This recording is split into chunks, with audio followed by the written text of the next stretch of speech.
solos e que vão para a terra dos hospedeiros, que entram em contato com a terra e se expõem para os pesos. Esses hospedeiros são conhecidos como hematófagos, como, por exemplo, carrapato, pulgas, piolhos e mosquitos.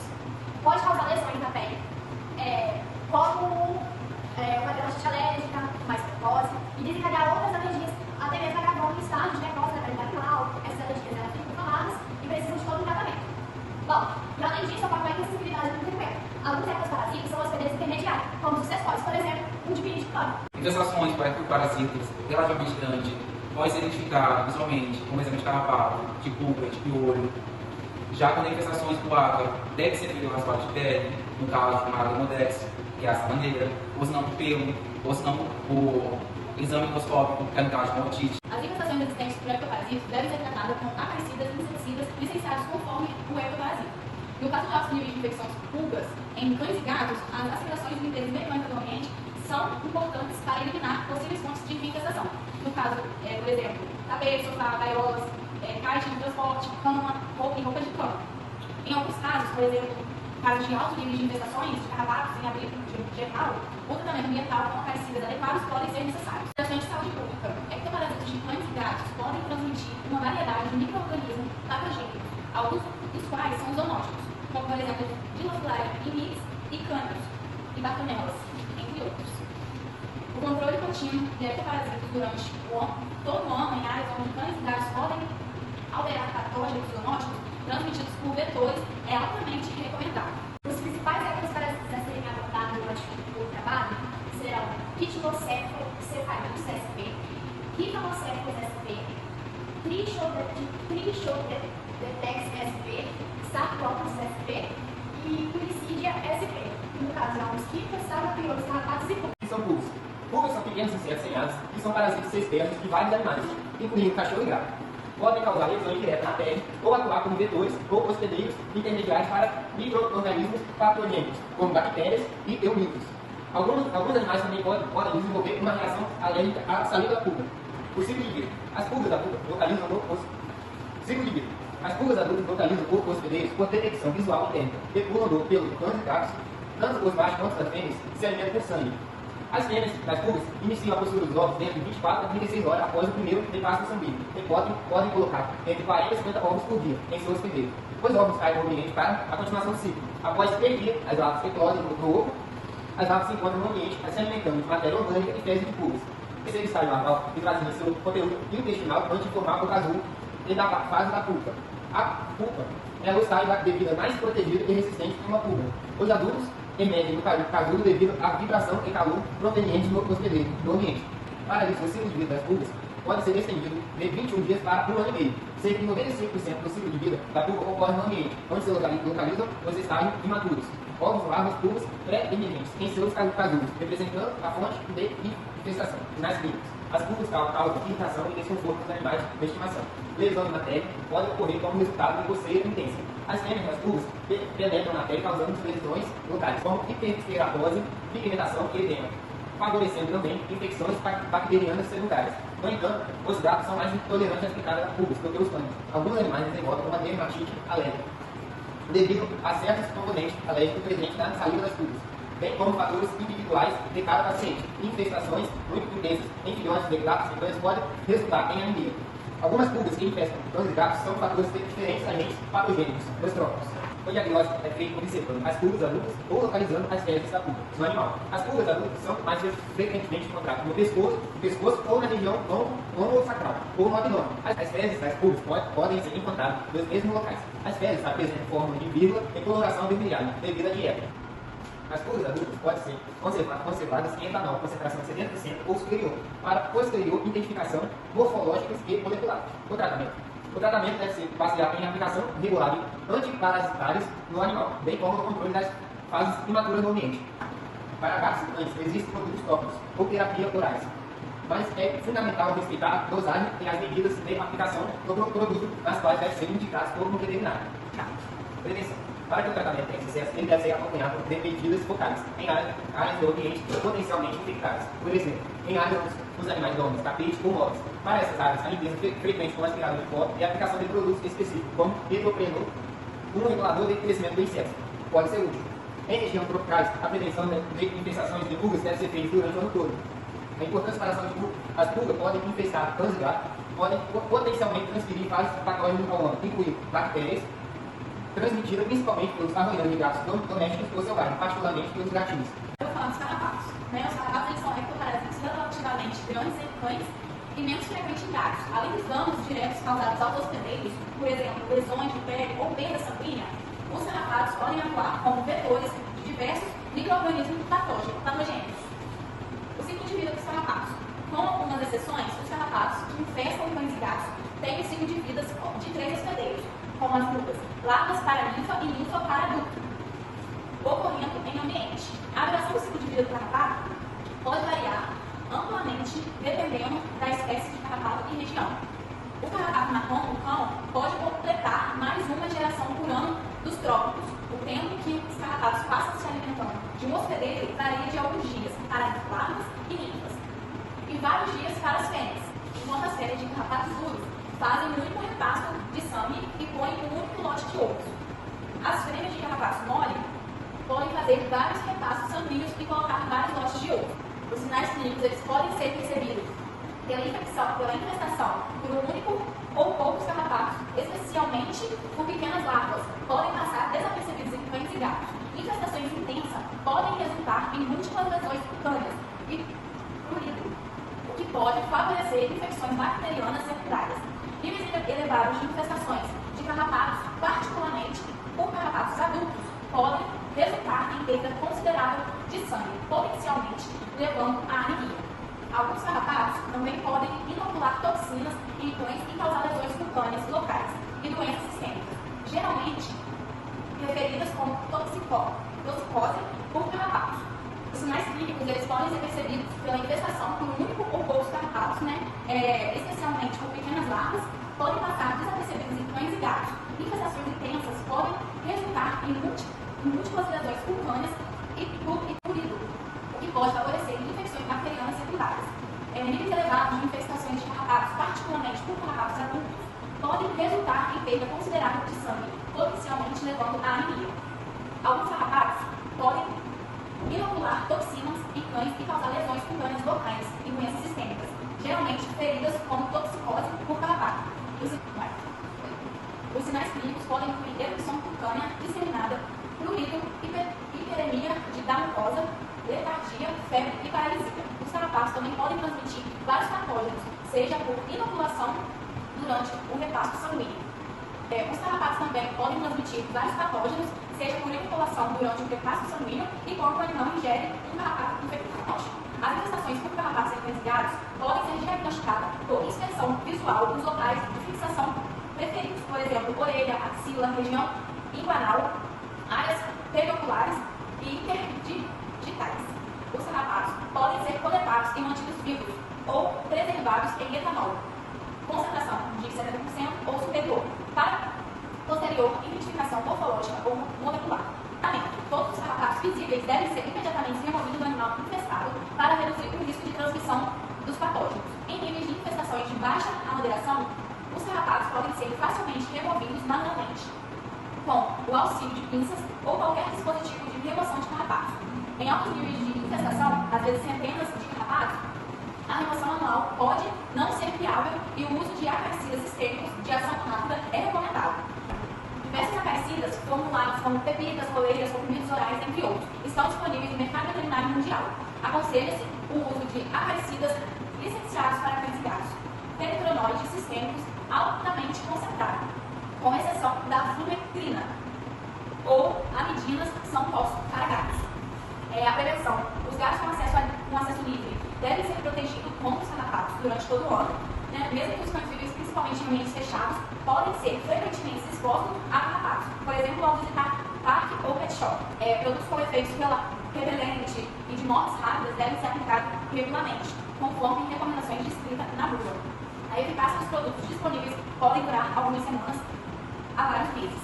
A importância da saúde pública, alguns carrapatos comuns encontrados em cães, em alguns países tropicais, também podem infestar e transmitir micro-organismos patógenos aos humanos. Isso reforça a importância de se controlar infestações de carrapatos em cães e gatos nos trópicos. Trichodertex sp. O que são?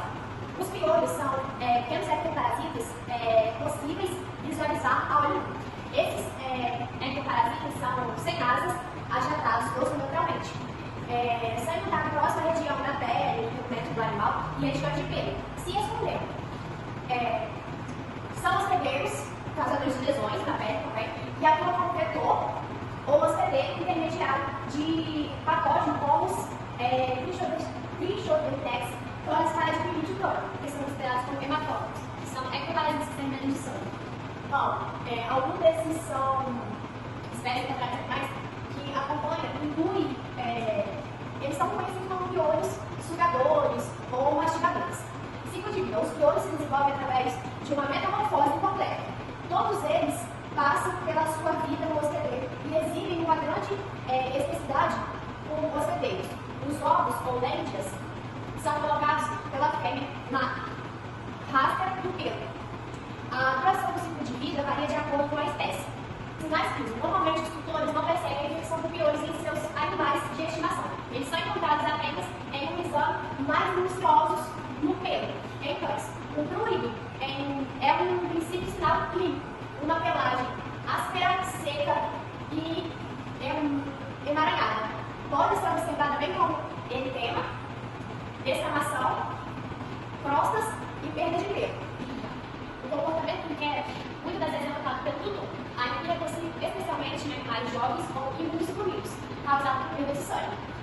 Nos gatos, é possível presenciar coceira e é o principal sinal associado a uma pelagem áspera, seca e crosta ou descastamento. Os locais de predileção incluem a face, o dorso e pavilhão regular, causados lesões cutâneas inespecíficas, caracterizadas por descamações. O grau de público é variável e danos à pele por coçar pela coceira. Pode resultar em alopecia, crostas e esfoliações inflamatórias. As infecções por piolhos em gatos são raramente diagnosticadas. Infecções extensas ocorrem tipicamente apenas em animais incapazes de se limpar, como animais muito jovens ou gatos doentes, com condições graves subjacentes, como por exemplo vírus de leucemia, vírus de imunodeficiência feminina. A diagnosticar a Trichodetex clones. É possível observar uma coloração amarelada corrente muito rápida. A cabeça é muito mais larga que o tórax, em média aproximadamente 2 milímetros de comprimento. Eles são geralmente encontrados na cabeça, especificamente nas orelhas, no dorso e na cauda. Os limognatos citócitos têm garras traseiras em forma de pinça, para se agarrar ao pelo dos seus hospedeiros. O tórax é mais largo que a cabeça. Eles medem em torno de 1 milímetro a 2 milímetros e meio. De acordo com o comprimento, possui coloração cinza avermelhada escura. Esse piolho tem hábitos secundários que se movem lentamente. Eles são encontrados na cabeça do hospedeiro, nas pálpebras e na parte ventral do pescoço e do peito. Tem uma cabeça subtriangular, o tórax é mais largo. Eles medem cerca de 2 milímetros e meio. Normalmente são encontrados em qualquer lugar do hospedeiro, movendo-se rapidamente. Película suprornação caracterizada pela forma triangular na proporção anterior da cabeça, que é mais longa que o tórax, e mede 1/3 ao peito. São encontrados na cabeça, osso auricular e raramente no interior do canal auricular auditivo, enquanto os ovos não são afetados. Um dos medicamentos que pode ser utilizado é o fipronil. Spray. Nós filhotes muito jovens, fipronil tem que de 7,25. Aplicado 2 vezes, com 2 semanas, com a segunda aplicação após 4 semanas, ou se for com filhote, após 2 semanas. Prevenção. O uso mensal do profilático de imidaclopridol e fipronil, mesilacina ou selanelaquitina é eficaz para a prevenção da infestação por piolhos, mas também é recomendado evitar o contato com animais infectados. Tem que não é da saúde pública, os piolhos são hospedeiros altamente específicos, portanto, os piolhos de cães e gatos não parasitam humanos. Os piolhos são vetores de lofilatório para cães e gatos. Os casos mesilacina ou selanelaquitina é eficaz para a prevenção da infestação por piolhos, mas também é recomendado evitar o contato com animais infectados. Tem que não é da saúde pública, os piolhos são hospedeiros altamente específicos, portanto, os piolhos de cães e gatos não parasitam humanos. Os piolhos são vetores de lofilatório para cães e gatos. As esporádicas de infecção humana da dilofilária com tecido descritos na leitura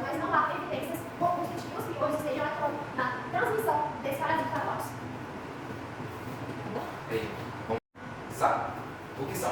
A sarna sacótica, ou escabiose, é uma doença cutânea altamente contagiosa e originosa de cães. O ciclo de vida dela infesta humanos, cães, raposa, cavalo, gado e todo mamífero. É uma doença de potencial zoonótico. Os ácaros da sarna sacótica não sobrevivem por muito tempo no ambiente, portanto, a principal transmissão ela vai ter contato direto entre humanos e animais. A fêmea da escabiose põe ovos em túneis escavados na superfície da epidemia, depois que a larva eclode dos ovos. Depois que as larvas eclodem dos ovos, ela sai dos túneis e se move para a superfície da pele. A larva migra através da pele e em seguida escava o túnel onde a larva desce para o mamífero. Os adultos são presentes cerca de 12 dias após a eclosão da larva. Após a muda, as fêmeas permanecem em seu túnel de muda, mas os machos geralmente saem em busca de fêmeas. Quando os machos encontram uma fêmea, elas descem até ela e copulam. O ciclo de vida dura de 18 a 21 dias. Ela vai começar uma ampla gama de hospedeiro, mas o grau significativo de excessividade do hospedeiro é no início desse parasita. Portanto, quando a sarna sacótica geralmente começa em áreas relativamente em pelo da pele, em região de orelha, região do pescoço, de abdômen, geralmente cães, começa relativamente em pelo, no pelo da pele, né? E pode ser onde vai ter preferido de lesões, consistir em papulas foliculares, eritema, próstata, sangue e soro. Escoriações causadas por urina intenso, cães com doença crônica e lesões generalizadas apresentam hemorreia, escoriamento severo da pele, formação de dobras, de próstata, linfodenopatia periférica e emaciação. Cães muito afetados podem morrer. Portadores assintomáticos podem existir, embora essa escabiose não seja comumente relatada em gatos, se tomam com extensa perda de pelo nas orelhas, cabeça, pescoço, abdômen, cauda espessada, escamosa, incubada na região abdominal, foram relatados em filhotes. O seu diagnóstico. Ele vai ser feito para identificação dos ácaros, outros órgãos raspados pelo fundo da pele. Eles são facilmente alcançados em filhotes, mas é mais difícil recuperar os ácaros ou os órgãos de cães idosos ou animais de estimação cronicamente afetados. As ravagens devem ser feitas em áreas não esfoliadas. Os ácaros têm de 200 a 500 unidades de medida, 250 a 500, de forma bastante circular. Eles também podem ser vistos em flutuações fecais. Os órgãos são epilisoidais e medem cerca de 250 para um diagnóstico clínico ou reflexo ortopodal também é útil. O tratamento. Há várias opções de tratamento, são eficazes no tratamento da sarna em cães. A seramectina, uso tópico uma vez por mês. A ivermectina, de 200 a 40 injetável, repetida após 10 dias. A moxidectina, uso tópico uma vez por mês. Entre outros, que geralmente tem frequência de 3 meses a 12 dias. Mas o principal seria a prevenção do animal. A prevenção da sarna pode estar uma doença altamente contagiosa. E, portanto, o contato de animais ativos com animais doentes deve ser evitado. O uso mensal de produtos contendo princípio ativo eficaz comprovado contra a escabiose pode ajudar na prevenção da sarna, sacótica e câncer. Importância para a saúde pública. Se gestante ou pessoas que imunam suprimida estiverem em contato com cães com sarna, pode desenvolver lesões nos braços, pode ser o rosto. Dessa forma, podemos perceber que a sarna tem um enorme potencial zoonótico.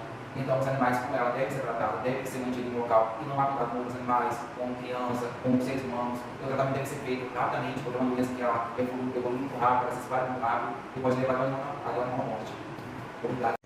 Olá, meu nome é Letícia Cabral Quinto, sou aluna do 5º período de Medicina Veterinária Multivix. Hoje eu vou estar falando para vocês sobre os mosquitos. Eles são um grupo grande e diversificado de insetos voadores, onde tem mais de 3.500 espécies. As fêmeas, elas são hematófagas e requerem sangue para estarem fazendo o desenvolvimento de seus ovos. Já os machos, eles são nectarívoros e não precisam de sangue para se alimentar. Os mosquitos eles podem causar irritação ao estar se alimentando, mas a sua importância é primordial e se deve ao seu papel formidável como vetores e agentes de doenças. Os mosquitos, juntamente aos carrapatos, eles são os vetores mais importantes de doenças em animais e humanos no que diz respeito ao número de patógenos que estes transmitem. Ou seja, são muitos. Agora a gente vai estar falando sobre o ciclo de vida dos mosquitos, que ele é bem complexo. Ele inclui 4 fases, que são elas: os ovos, a larva, a pupa e adultos. A presença de água é essencial para que se complete seu ciclo de vida. As fêmeas grávidas, elas colocam seus ovos em superfícies úmidas próximas à beira de água. Os ovos são colocados individualmente ou em grupos.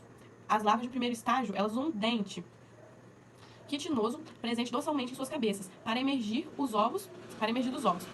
E eles respiram, os ovos, por espiráculos, os quais se conectam com a superfície. Ou seja, os ovos conseguem respirar através desses espiráculos porque eles estão se conectando com a superfície. As larvas, elas mudam várias vezes antes de se tornarem uma pupa, da qual um adulto emerge. Em condições ideais, o ciclo de vida completo dos mosquitos requer cerca de 4 dias, mas isso pode demorar mais, dependendo da espécie, principalmente as que sofrem de diapausa ou de hibernação. O metopreno, um regulador de crescimento de insetos, interfere na metamorfose, causa mortalidade antes e durante a emergência dos adultos. Certas formulações utilizadas em cães, como, por exemplo, as à base de isotazolinas, elas contribuem para a diminuição de populações de mosquitos, mas também para a redução de risco de transmissão de DIMITs. A importância para a saúde pública, né? Os mosquitos são vetores reconhecidos de inúmeros patógenos para os humanos e para os animais, incluindo Plasmodium spp e inúmeros vírus, por exemplo, os vírus da dengue, zika, chikungunya, febre amarela. Inúmeros casos de infecção humana por dimites e derrapes foram relatados na literatura, né? Mas o número de casos provavelmente é subestimado, pois a maioria das infecções é subclínica. Prevenção. O controle de mosquitos deve ser feito usando o manejo de pragas. Isso envolve o uso de repelentes e inseticidas registrados no mercado, minimizando a exposição e eliminando os criadouros. O controle biológico pode ser realizado com peixes como Guambusia afins ou Fundulus spp, que se alimentam de larvas dos mosquitos. A bactéria Bacillus thuringiensis israelensis BTI ela é usada, né, como método de controle biológico contra larvas de mosquitos. E seu uso faz parte das estratégias de saúde pública nos países tropicais, como por exemplo o Brasil. O controle químico de larvas aplicado em cursos de água inclui óleos minerais leves, organofosforados e reguladores de crescimento de insetos, usado em formulações como pó líquido solúvel em água, emulsões, líquido solúvel em óleo, grânulo, pallet e briquet, ou seja, são vários os meios. Seu uso depende da espécie do mosquito e de sua biologia, do tipo de habitat, método de aplicação ou composição química da água. Os óleos minerais aplicados sobre a superfície da água, elas impedem que a larva pupas acesse o oxigênio. O metapreno, um regulador de crescimento de insetos, ele interfere na metamorfose e causa mortalidade antes ou durante a emergência dos adultos. Certas formulações utilizadas em cães, como as bases de isosazulinas. Sinais clínicos. Os mosquitos incomodam os animais, causam perda de sangue e transmitem agentes causadores de doenças. Além disso, as toxinas injetadas no momento da picada podem causar efeitos sistêmicos. Pessoas e animais podem sofrer um prurido leve e intenso. A alimentação de um grande número de mosquitos em enxame ela pode causar anemia de animais. Os mosquitos, eles são conhecidos por espalhar, né, agentes de doenças humanas, incluindo Plasmodium spp, causadores de malária, vírus da febre amarela, vírus da dengue, vírus da encefalite japonesa, vírus da encefalite de St. Louis, vírus da encefalite de Nilo Ocidental, vírus Zika, vírus chikungunya e nematóides. Por exemplo, causadores de filargose linfática, na medicina veterinária, eles são mais conhecidos como hospedeiros intermediários e vetores. Para vermes filariais, Dirofilaria e mites, e também Dilofilaria repens, mas também como vetores de vírus encefalomielite equina oriental e também ocidental, vírus da encefalite equina venezuelana, entre vários outros. Diagnóstico. Os mosquitos podem ser detectados por inspeção visual dos estágios do ciclo de vida, dentro ou perto de corpos d'água ou identificados de mosquitos adultos se alimentando ativamente de animais. Nesse caso, né, o diagnóstico já foi ativamente. Então, os mosquitos, eles podem ser coletados e preservados em etanol, concentração de 70% ou superior, para posterior identificação de morfologia ou molecular. O tratamento, os mosquitos são ectoparasitas temporários e o tratamento de infestações existentes não é aplicável. Sinais clínicos. Os mosquitos incomodam os animais, causam perda de sangue e transmitem agentes causadores de doenças. Além disso, as toxinas injetadas no momento da picada podem causar efeitos sistêmicos. Pessoas e animais podem sofrer um prurido leve e intenso. A alimentação de um grande número de mosquitos em enxame, ela pode causar anemia em animais. Os mosquitos são conhecidos por espalhar agentes de doenças humanas, incluindo Plasmodium spp, causadores de malária, vírus da febre amarela, vírus da dengue, vírus da encefalite japonesa, vírus da encefalite de St. Louis, vírus da encefalite de Nilo Ocidental, vírus Zika, vírus chikungunya e nematóides. Por exemplo, causadores da filargose linfática. Na medicina veterinária, eles são mais conhecidos como hospedeiros intermediários e vetores. Para os vermes filariais, Dirofilaria e mites, e Dilofilaria repens, mas também como vetores dos vírus da encefalomielite equina oriental e ocidental, vírus da encefalite equina venezuelana, entre vários outros. Esse trabalho é muito baseado em artigos científicos, em estudos de caso, em fontes de sites confiáveis. Todas as referências de trabalho estão aqui. Foi um trabalho de pesquisa, mas a gente pode trazer um acréscimo na medicina veterinária, para poder integrar na docência, no conhecimento. Obrigado.